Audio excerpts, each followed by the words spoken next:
From the ERi-TV broadcasting headquarters in Asmara, good evening viewers. It's 10:30 p.m. Monday, 2nd of May. Wishing our viewers a happy Eid al-Fitr al-Mubarak, I'm the reporter Mira Johannes with your daily updates. Here is a rundown of the top stories for tonight's English news segment.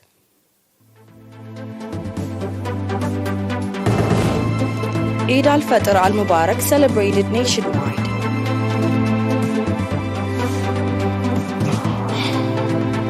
Contribution of religious festivities in nurturing noble values. Missile attack causes fire in Iraqi oil refinery.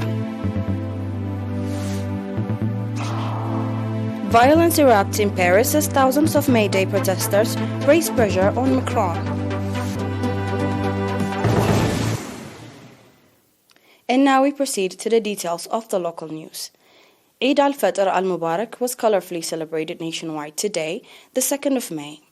Salat prayer, in which senior government and PFDJ officials, religious leaders, and members of the diplomatic corps, as well as a number of the faithful, took part, was conducted at Bahti Maskaram Square in the capital.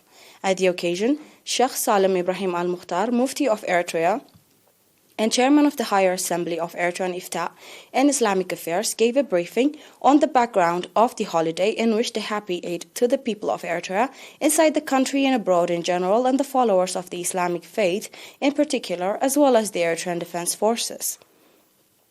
Eid al-Fitr was colorfully celebrated in other cities, semi-urban centers, and villages across the country.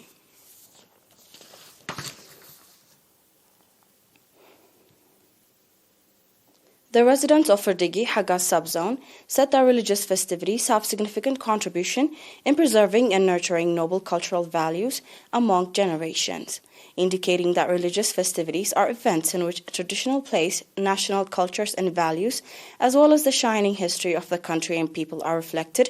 The residents called for reinforced contribution and participation of all concerned institutions in preserving and documenting the noble cultural values. The residents also called for strengthening unity as well as extending hands to the needy as well as families of martyrs. In Ferdigi, the residents celebrate religious festivities together, featuring cultural and traditional artistic programs.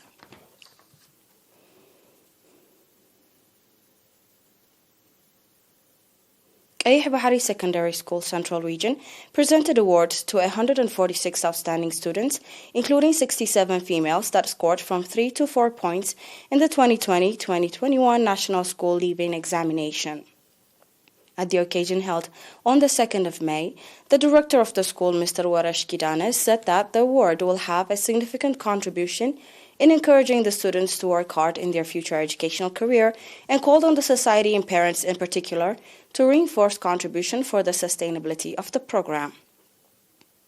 Mr. Belay Habdegabir, head of the Ministry of Education branch in the Central Region, on his part said that the award, beyond recognition of the outstanding students, will have a significant contribution in motivating other students to follow their example. In related news, Dembesembel Junior and High School constructed additional 3 classrooms at a cost of 2.4 million Nafa. The additional classrooms will have a significant contribution in the development of the teaching-learning process.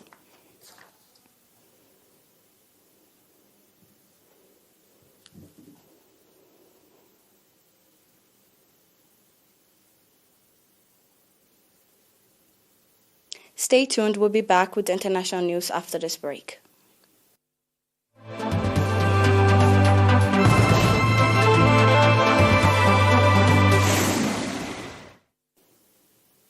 Welcome back.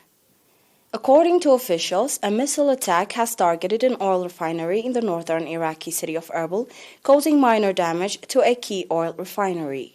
Kurdistan Regional Government Counter-Terrorism Forces on Sunday said in a statement that 6 missiles had landed around the KAR refinery in the region's capital and most populated city. The statement added that the missiles were fired from the town of Bartella in neighboring Nineveh province. A missile landed on the outer fence of the refinery without causing any casualties, the Iraqi Security Force statement added. The security forces said they found a launch pad and 4 missiles in the Nineveh plain after the attack and defused them. Iraqi Prime Minister Mustafa al-Khazmi said his country's armed forces will pursue the perpetrators of what he called a cowardly attack while discussing the security situation in a phone call with the former president of the KRG and head of the region's largest party, Masoud Barzani. Iranian security forces said it had targeted Israel's strategic center in the country. KRG authorities have insisted Israel has no facilities in or near Erbil.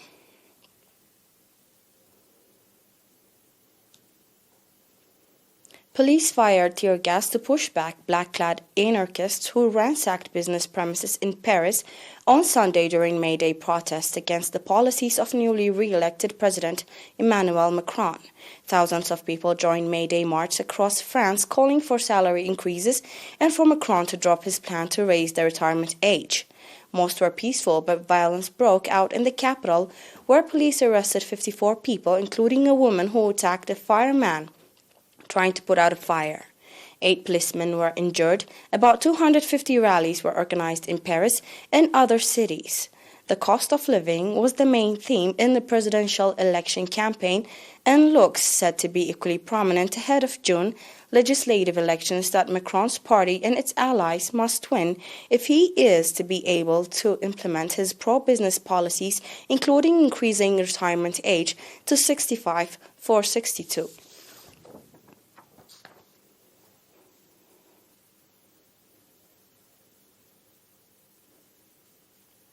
Following is a recap of tonight's major headlines.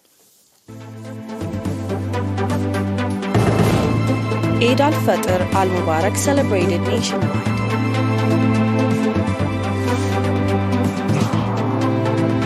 Contribution of religious festivities in nurturing noble values.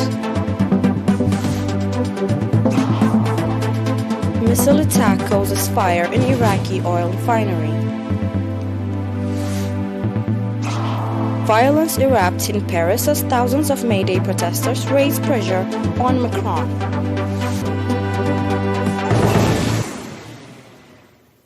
That was all from us for now. Thanks for watching. Have a good night. Again, happy Eid al-Fitr al-Mubarak.